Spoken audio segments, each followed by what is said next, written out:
quero conversar com você, então, hoje, sobre uma liderança sacerdotal que se dispõe a orar. Semana passada nós falamos sobre uma liderança profética que se dispõe a orar. Semana passada nós usamos o exemplo de Daniel. Hoje, para falar sobre uma liderança sacerdotal, nós vamos falar sobre Esdras. E eu vou ler alguns versículos do livro de Esdras, não é uma sequência, mas alguns versículos que falam sobre ele. E então nós vamos refletir sobre liderança sacerdotal. Quero ler capítulo 7 de Esdras, versículo 6, diz: Este Esdras veio da Babilônia. Era um escriba que conhecia muito a lei de Moisés dada pelo Senhor, o Deus de Israel. O rei lhe concedera tudo o que ele tinha pedido, pois a mão do Senhor, o seu Deus, estava sobre ele. Segundo versículo que eu quero ler com você, na verdade são dois versículos, capítulo 7 de Esdras, 9 e 10, diz assim: A boa mão do seu Deus estava sobre ele, pois Esdras tinha decidido dedicar-se a estudar a lei do Senhor e a praticá-la, e a ensinar os seus decretos e mandamentos aos israelitas. Outro versículo, versículo 11 desse mesmo capítulo, diz assim: O rei Artaxerxes entregou ao sacerdote e escriba Esdras, conhecedor dos mandamentos e decretos do Senhor para Israel. Outro versículo, está no capítulo 8, versículo 23, diz: O sacerdote Esdras, escriba da lei do Deus dos céus. Agora, versículo 23 do capítulo 8, diz: Por isso, jejuamos e suplicamos essa bênção ao nosso Deus, e Ele nos atendeu. Último versículo, ou últimos versículos que eu quero ler aqui com vocês. Capítulo 9, versículos 6 e 7, diz, Esdras, orando aqui, ele diz o seguinte: Meu Deus, estou por demais envergonhado e humilhado para levantar o rosto diante de ti, meu Deus. Porque os nossos pecados cobrem a nossa cabeça, e a nossa culpa sobe até os céus. Desde os dias dos nossos antepassados até agora, nossa culpa tem sido grande. Enfim, nós lemos aqui alguns dos versículos do livro de Esdras. Depois você pode ler, inclusive, o livro de Esdras inteiro, e ele é muito interessante. Mas eu quero retomar algumas coisas aqui. Lembrando que eu e você que estamos em Jesus, somos sal da terra e luz do mundo. Sal e luz influenciam. Líderes são líderes porque influenciam. Nós somos sal e luz para influenciar, ou seja, liderar outros para a verdade divina.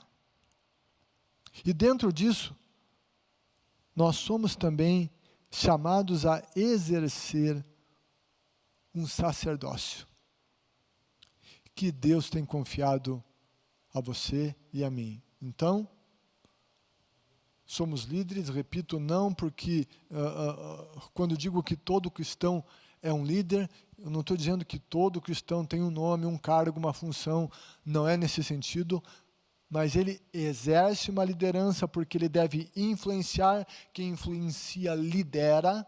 Somos chamados a influenciar e a liderar pessoas para andar nas verdades divinas. Somos líderes e também somos sacerdotes. Se somos essas duas coisas, somos chamados a exercer uma liderança sacerdotal. Quem sabe alguém diga, eu, um sacerdote? Sacerdote é você, não você também. No Antigo Testamento, só alguns eram sacerdotes. As pessoas que pertenciam à tribo de Levi. As pessoas das outras tribos não eram sacerdotes, só os levitas. Novo Testamento, a figura muda totalmente. E primeira Epístola de Pedro, capítulo 2, versículo 9, e a Epístola de Pedro é chamada de uma epístola universal, escrita para todos os cristãos. Não que as outras não sejam para todos. Lógico, são para todos. Mas a questão é que o Pedro não endereçou especificamente a uma igreja, a uma cidade, não. É geral, é epístola geral.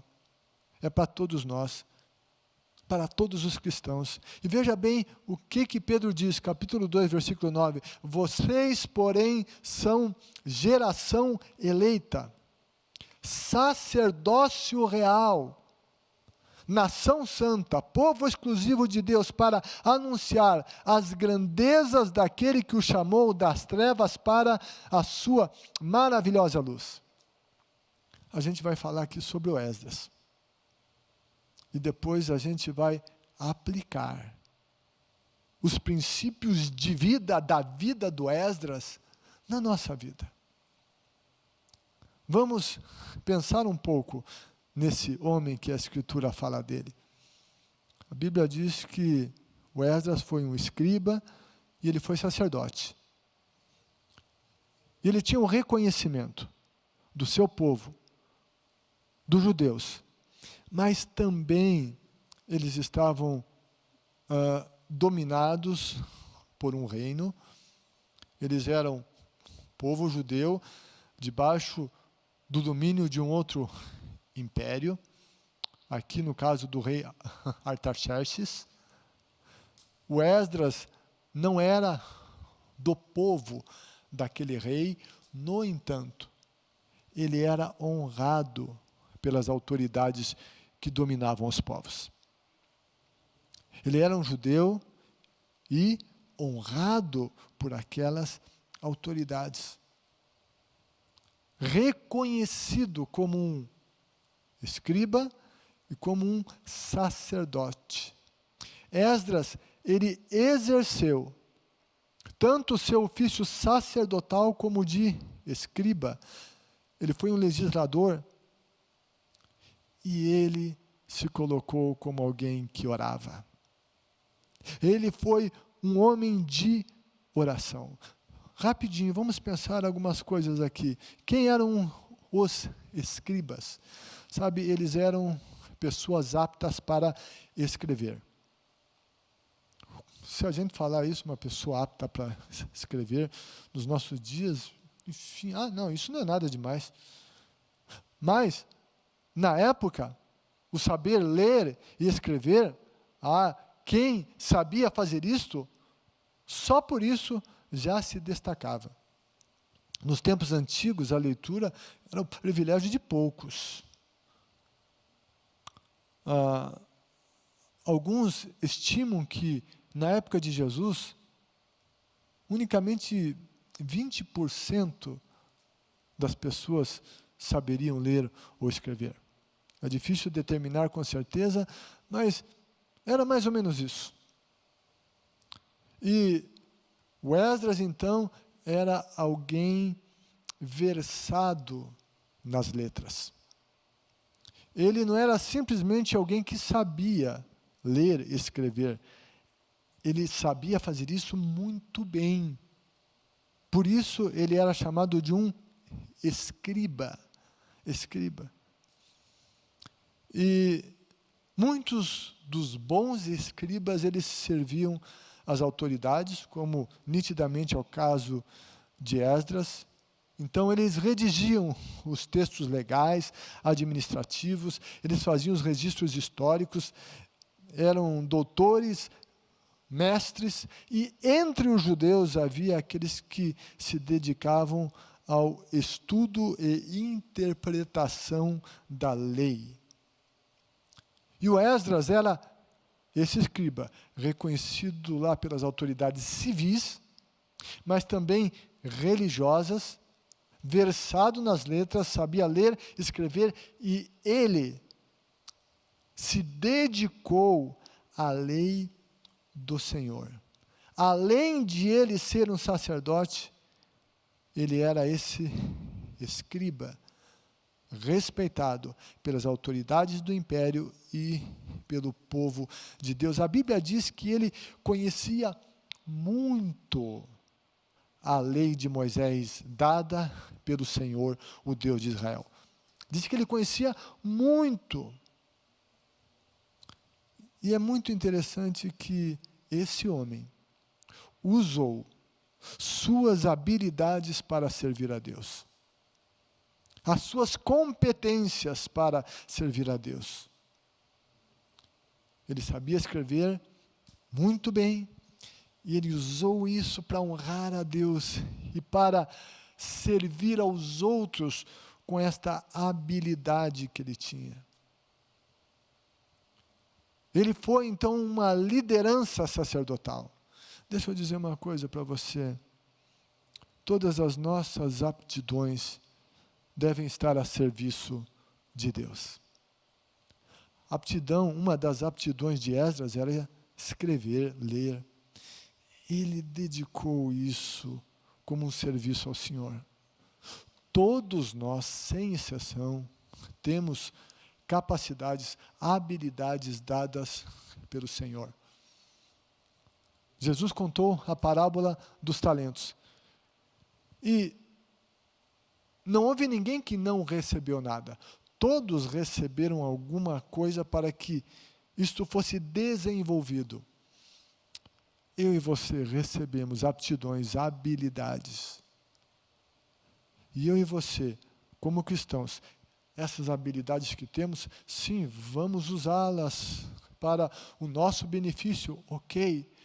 Mas as nossas habilidades, aptidões, não devem ser usadas só para o nosso benefício, para o benefício da nossa casa, dos nossos familiares, não. Ela deve ser usada em benefício do reino de Deus, de outras pessoas. Vamos servir as outras pessoas. Tem muitas pessoas que têm habilidade no cuidado. Aqueles que amam servir e cuidar de pessoas doentes. Aqueles que têm habilidade para ensinar. Enfim, e a gente poderia discorrer aqui uma lista de muitas habilidades, mas o que é importante em tudo isso, que todas as nossas habilidades devem estar a serviço de Deus. Isso é para você também, que diz, não faço nada, isso não é comigo, eu estou aqui na minha casa, não sei nem muito porque eu estou assistindo isso, não, isso é para os outros, não, isso é para você. Você que, quem sabe, está quietinho, acomodado, na sala da sua casa, Deus está falando com você hoje, para que você use as tuas habilidades para ajudar outros. Esdras tinha habilidades e ele fazia isso. Outro detalhe muito interessante que chama a atenção, que está na Bíblia. Diz que a boa mão do Senhor estava sobre Esdras. Isso é repetido no livro, inclusive. A boa mão do Senhor estava sobre Esdras. E essa boa mão do Senhor fazia com que esse homem fosse diferenciado. Fazia com que ele se destacasse no seu meio. Porque a boa mão do Senhor estava sobre ele. Nós lemos, a boa mão de seu Deus estava sobre sobre ele, Esdras. Mas a Bíblia vai dizer o porquê que a boa mão do Senhor estava sobre ele. E diz assim, porque Esdras tinha decidido, a boa mão do Senhor estava sobre ele, sim, por causa da graça de Deus, Deus é bom. No entanto, ele tinha decidido dedicar-se a estudar a lei do Senhor e a praticá-la, e a ensinar os seus decretos e mandamentos aos israelitas. A mão do Senhor não estava sobre ele só por estar. Ele recebeu a graça de Deus, um chamado divino, ele respondeu a esse chamado, e ele se comprometeu com Deus. Ele tomou uma decisão. Uma decisão. Muitas vezes o que falta para a nossa vida mudar, e para que sejamos instrumentos de Deus para abençoar a outros, é uma decisão. É uma decisão. E, sabe, em nossos dias, e nesse tempo que nós estamos vivendo, como nós precisamos da boa mão do Senhor sobre nós, sobre nossas famílias. Nós precisamos da boa mão do Senhor sobre a nossa nação e sobre o mundo. Contudo, para que tenhamos sobre nós essa boa mão, faz-se necessário um estilo de vida semelhante ao de Esdras. Quando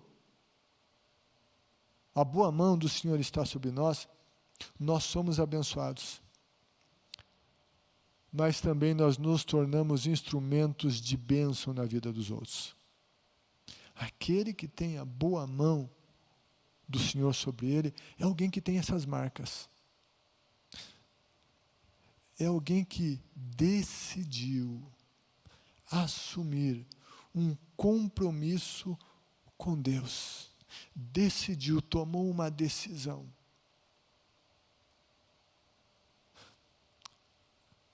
Sabe, muitas vezes é isso que está faltando para a gente. Quem sabe você que está em algum lugar e você talvez ache, eu não saio daqui, a minha vida não tem nada de novo, estou no mesmo lugar e, enfim, nada acontece. É preciso uma decisão. Uma decisão por Jesus, uma decisão de se comprometer com Ele, com a palavra dEle. Decisão. O Esdras decidiu. A nossa vida acontece como consequência das nossas decisões. E o Esdras decidiu essas coisas importantes. Mergulhar na lei do Senhor. Eu e você precisamos nos decidir por uma dedicação de leitura e de estudo da palavra de Deus. Não somente de estudar, mas de executar os ensinos que ele estudava. E ele compartilhava com os outros, e a gente já volta a falar um pouquinho mais sobre isso. O Esdras era escriba e também um sacerdote. Capítulo 7, versículo 11, nós lemos assim: o rei Artaxerxes entregou ao sacerdote e escriba. No momento em que no livro há uma referência às duas funções de Esdras, a função que vem antes é a de sacerdote e depois a de escriba. Muito embora ele fosse um escriba que se destacava no império, quando o império olhava em Esdras. Era um sujeito dedicado, que escrevia muito bem, que construía muito bem os seus textos, que lia muito bem, mas eles viam antes na vida do Esdras um sacerdote. Nos versículos que tem as duas funções, a função que vem antes, repito, é de sacerdote. Como essa função era escrita antes, aqueles que escreviam naquela época, eles colocavam as coisas numa ordem de importância. Se sacerdote vinha antes, o que se comunicava é que a função mais importante do escriba Esdras era o sacerdócio. Isso se via na vida dele. Se via na vida dele. O sacerdócio era evidente na vida dele. O que é ser um sacerdote? O sacerdote, e o Antigo Testamento fala sobre as funções sacerdotais, eles cuidavam do culto, eles orientavam as pessoas, enfim, era algo de grande responsabilidade, mas uma função muito básica de um sacerdote, o sacerdote era alguém que colocava as causas do homem diante de Deus, que colocava a situação do homem que peca diante de Deus. O sacerdote lidava com essa questão do pecado do homem. E ele, de alguma maneira, fazia essa intermediação entre homem e Deus, em sua função humana sacerdotal. Com isso, não quer dizer que nós intermediamos literalmente pessoas com Deus. Jesus é quem faz isso. Jesus é o mediador, o sumo mediador. A Bíblia diz que não há nenhum outro nome pelo qual devamos ser salvos a não ser o nome de Jesus. A Bíblia diz que há um só Deus e um só mediador entre Deus e os homens, Jesus Cristo, o homem, ok? Mas o sacerdote tem essa responsabilidade de colocar, estou falando em Novo Testamento, as pessoas em contato com Jesus, para que eles tenham contato com Deus. E aqui eu estou falando sobre sacerdócio neotestamentário. Mas continua.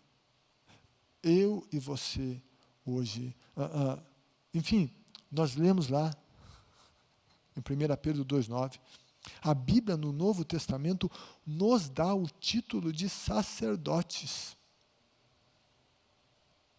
Se você é de Jesus, é o que Pedro disse, vocês, não só alguns, todos os que servem a Jesus são sacerdócio real. Somos cristãos, sal, luz e sacerdotes, então temos que exercer nessa terra uma liderança sacerdotal. Se temos o título, cabe-nos exercer a função. Eu e você, nós precisamos exercer, nesse tempo, a nossa função sacerdotal. Mais do que nunca, nós temos que colocar as causas do homem diante de Deus. As causas deste mundo, as aflições desse mundo, esse tempo em que existe esse vírus que está assolando o mundo. Esse mundo precisa de sacerdotes, sacerdote do Novo Testamento, que ora, que intercede, sacerdote do Novo Testamento, que tem a figura do Antigo Testamento, mas no Antigo Testamento eram só alguns, no Novo Testamento todo cristão é chamado ao sacerdócio. E sacerdote é alguém que ora. O sacerdote e escriba Esdras não foi alguém que só escreveu. Não foi alguém que só fazia alguns rituais. Não. Ele foi um homem que orou por sua nação. Ele se envergonhou dos pecados da sua nação. E diante da consciência desses pecados, ele a colocou diante de Deus. esse homem que era correto, íntegro, santo, como Daniel era, ele se arrependeu dos pecados do seu povo. Ele fez confissão dos pecados do seu povo e se posicionou contra todo tipo de ação pecaminosa. Dentro do seu povo, ele foi implacável com os comportamentos pecaminosos. E na oração de Esdras, capítulo 9, é muito interessante, a oração intercessória de Daniel foi no capítulo 9. No livro de Esdras está no capítulo 9. No livro de Neemias também é capítulo 9. Oração em que ele se coloca na brecha em favor do seu povo. Capítulo 9, versículos 6 e 7, ele diz: meu Deus, estou por demais envergonhado e humilhado para levantar o rosto diante de ti. Meu Deus, porque os nossos pecados cobrem a nossa cabeça. Ele estava falando em uma medida muito alta de pecado. Encobriu, pecaram demais. E a nossa culpa sobe até os céus. Ele diz, desde os dias dos nossos antepassados até agora, a nossa culpa tem sido grande. Liderança sacerdotal, liderança que ora, eu e você que servimos a Jesus, somos chamados a influenciar, a liderar e a exercer esse sacerdócio e orar, uma liderança sacerdotal que ora, que ora.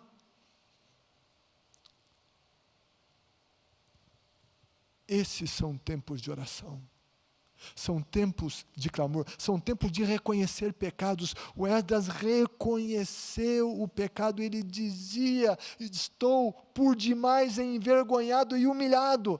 Esse é tempo de nós nos humilharmos diante do Todo-Poderoso.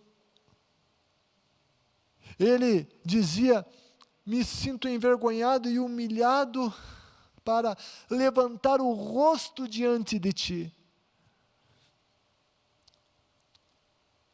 E tem gente que se acha no direito de erguer a cabeça e de querer brigar com Deus, porque Deus não fez o que ele queria.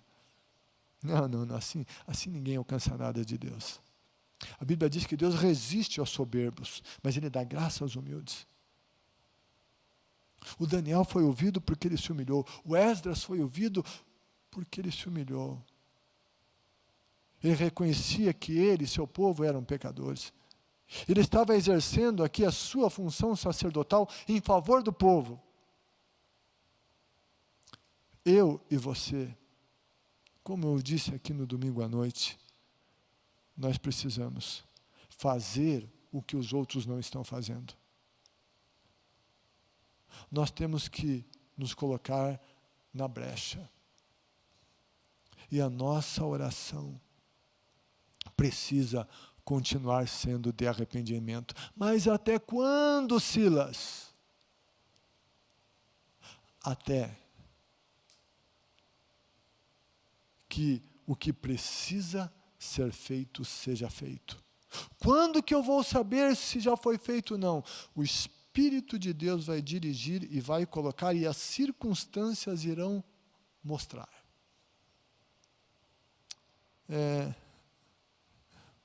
Eu, como você, eu tenho orado, e eu oro todos os dias em favor do Brasil, todos os dias. E não é só agora, não é só agora. Eu oro todos os dias em favor do Brasil. Eu oro por quem eu votei, oro por quem eu não votei, porque a Bíblia diz que eu tenho que orar pelas autoridades, e a nossa função como cristão é orar pelas autoridades, independente se nós votamos nelas ou não. A Bíblia diz que a gente tem que orar. O apóstolo Paulo, que vivia no Império Romano, sob o domínio dos Césares, ele estava dizendo que era para a gente orar pelas autoridades. E nós precisamos orar, e assim como você, eu tenho clamado a Deus por essa situação. Clamado a Deus por esse momento tão difícil que se vive no mundo. E quando eu oro, eu tenho uma impressão no meu coração. Eu não estou dizendo que isso é uma revelação, que isso é uma profecia. Não veio nenhum anjo me dizer isso. Não é isso que eu estou dizendo. Estou falando de uma impressão que eu tenho. É possível que isso seja de Deus? É possível. Não estou dizendo que é. Só quero compartilhar com vocês uma impressão que eu tenho dentro de mim. E a impressão que eu tenho é que Deus está nos esperando em um determinado lugar. Ele está nos chamando a um determinado lugar. Ele quer que nós, como o povo dele, cheguemos e subamos a esse lugar. E a impressão que eu tenho é que quando nós chegarmos a esse lugar, a manifestação dele virá sobre nós e virá sobre a terra. Isso, repito, é uma impressão que eu tenho. Mas, se é assim, o que é que está faltando para a gente chegar? Quanto falta? Eu não sei. Mas eu quero chegar o quanto antes nesse lugar. Porque tem muita gente sofrendo. Porque tem muita gente morrendo. Porque tem muita gente perdendo emprego. Porque tem mais gente que está passando fome. Eu quero chegar nesse lugar. Para chegar nesse lugar, tem que ter coração quebrantado. Tem que ter humilhação. Tem que ter confissão. Tem que ter arrependimento. Tem que ter clamor.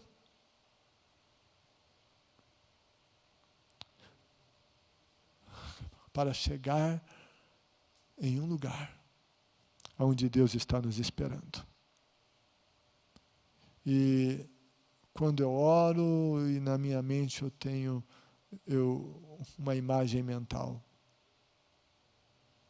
de ir, de subir, de clamar, de ouvir, de buscar discernir. O que é que está faltando?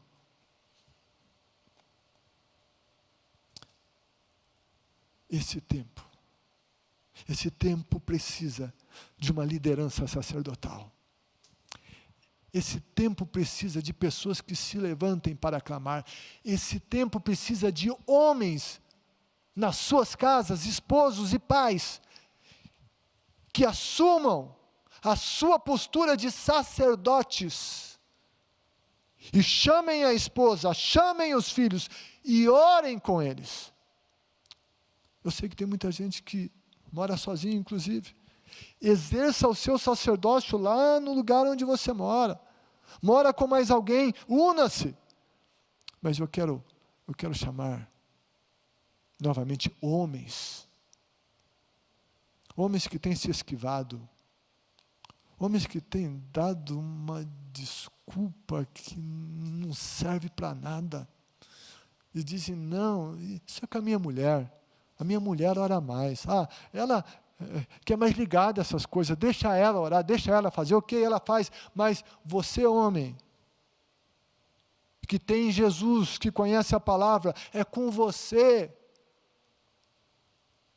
Assuma a sua liderança sacerdotal na sua família. E se você fizer isso, os seus familiares farão também isso de uma maneira muito específica. Coberta por sua ação sacerdotal. Talvez eu esteja falando com homens que sequer estão falando com as suas esposas. está na hora de consertar esse relacionamento. Ou pais que mal se relacionam com os seus filhos.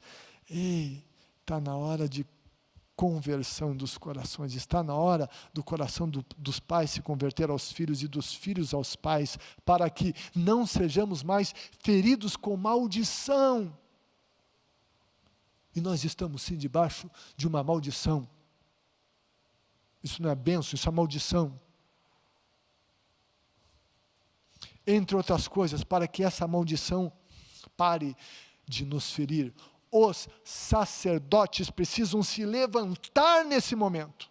É preciso clamor nesse momento. Um versículo muito falado em todos os lugares, e que nós também falamos, é: se o meu povo, que se chama pelo meu nome, se esse povo me buscar, se esse povo orar, se esse povo se converter dos seus maus caminhos, buscar a minha face, então eu ouvirei dos céus, eu sararei a sua terra. Esse tempo é nosso. Nosso quem? Tempo daqueles que creem em Jesus. Não deixa isso para os outros. Quem sabe você diz: não, Silas, isso é para você lá que é pastor. Não, isso é para você. Eu fico imaginando que Deus está esperando muita gente se mexer e se mover na face da terra. Gente que acorde, gente que desperte, gente que se levante dos seus lugares e se posicione como aqueles que colocam as causas do homem diante de Deus, que clamem ao Todo-Poderoso, que se arrependam dos pecados da sua nação, como estes homens fizeram. Como tem outros que não conhecem Deus como nós conhecemos, e se eles não conhecem, eles não têm essa consciência. Se eles não têm Jesus, eles não têm ainda acesso ao trono de Deus. Portanto, eles não sabem orar como nós sabemos. Então é nossa função, nós que sabemos, nós temos que de alguma maneira assim cobrir esses que não conhecem Jesus ainda e que estão sofrendo nessa terra. É preciso posicionamento, é preciso o exercício da liderança sacerdotal. E para que essa liderança sacerdotal seja eficiente, nós precisamos seguir o exemplo do sacerdote Esdras. Como liderança sacerdotal, assim como Esdras, sejamos aplicados ao estudo das Escrituras sagradas. Em algum momento do dia, todo dia, enfim, já falei sobre isso, coloca o celular no modo avião, certo? Ou desliga, ou deixa ele longe, e vai para a palavra de Deus. Tenha um tempo de leitura bíblica diária. Na Bíblia de papel, ou a Bíblia no celular, mas se estiver lendo no celular, e ele estiver ligado, vai vir uma mensagem ali de WhatsApp, qualquer outra coisa, você fica curioso e já desviou a atenção da leitura da palavra. Tenha um tempo de leitura. O Esdras era aplicado no estudo das Escrituras. Aplicado, ele dedicava tempo às Escrituras. Ele estudava, mas ele aplicava os ensinos da palavra na vida dele. Ele não era alguém que era das teorias, que falava bem da Bíblia de Deus, mas não vivia. Não. Ele aplicava. Ele estudava, aplicava na vida e anunciava aos outros. Eu e você, como sacerdotes, nós precisamos estudar a palavra de Deus, aplicar a palavra de Deus na nossa vida e compartilhar com outros. E o que mais que o Esdras fazia? Ele orava. Ele orava. Ele clamava. O mundo de hoje está precisando de uma liderança sacerdotal